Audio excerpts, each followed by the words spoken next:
Update muna nga tayo sa mundo ng basketball sa Gilas Pilipinas at sa mga papasok sa Final 12. Ito nga breaking news, 10 Gilas Pilipinas players pasok na sa Final 12. Sino-sino kaya ang mga ito? Ngunit bago tayo magpatuloy, pakipindot naman ang like, subscribe at ang notification bell para updated ka sa susunod kong i-upload.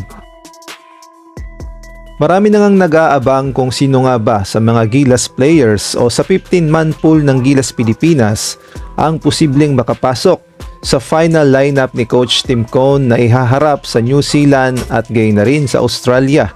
At lalong-lalo na nalalapit na ang laban kontra sa New Zealand, February 26. Lumalabas 2 araw na lang at kailangan na talagang makakuha ni Coach Tim Cone ng 12 players na kanyang ihaharap sa New Zealand, kaya naman pala isipan kung sino nga ba ang makakapasok. Ngunit ang good news, sabi nga ni Coach Tim Cone, lahat ng Gilas Pilipinas players na pumasok sa 15-man pool ay pasok na sa Gilas Pilipinas program. So ibig sabihin lahat yun ay kasama na sa lineup ng Gilas at mamimili lamang siya ng 12 players, kahit yung mga nakat ay kasama pa rin sa Gilas program.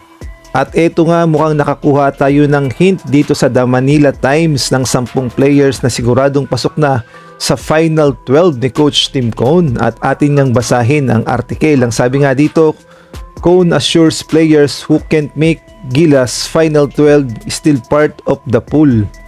At dito nga ay nakasaad yung 10 Gilas players na napakalaki ng tsansa na makapasok sa final lineup ni Coach Tim Cone sa Final 12 at paniguradong pasok na itong si Justin Brownlee at gayon na rin itong si AJ Edu.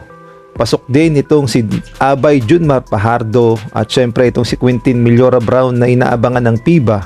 Ang mga point guard na sila Dwight Ramos, Scottie Thompson at gayon na rin itong si Chris Newsome at kahit nga itong si CJ Perez ay kasama na rin sa listahan. At itong si Kevin Kembao at kabilang na rin itong si Calvin Optana na malalakas ang pag-asang makapasok sa final lineup.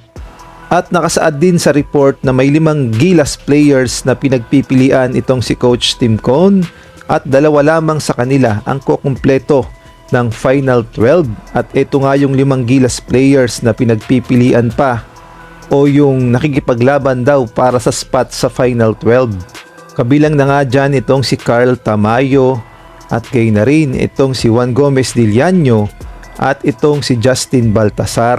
Kasama din itong si RJ Abarrientos at ang panghuli itong si Troy Rosario. At ay na rin nga yan sa report ng The Manila Times, kaya naman abangan natin kung sino yung kukumpleto sa Final 12 ni Coach Tim Cone. Ngunit yung nabanggit kong 10 ay paniguradong may pag-asa at malakas na papasok sa Final 12.